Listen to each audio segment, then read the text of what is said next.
Баршаңызға қайырлы күн. Бүгін сіздермен ұзақ өмір сүрудің құпиясымен бөлісемін. Ендеше бастаймыз. 150 жыл өмір сүрудің құпиясын білгіңіз келсе, осы видеоны соңына дейін көріңіз. Бір ауылда бір кісі өмір сүріпті. Жасы 150-ге келген екен.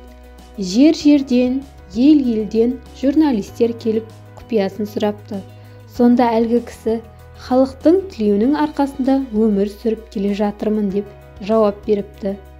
Халықтың ықыласына бөленердей не істедіңіз десе, жаңағы кісі ауылдың тең жарысынан қарызбын.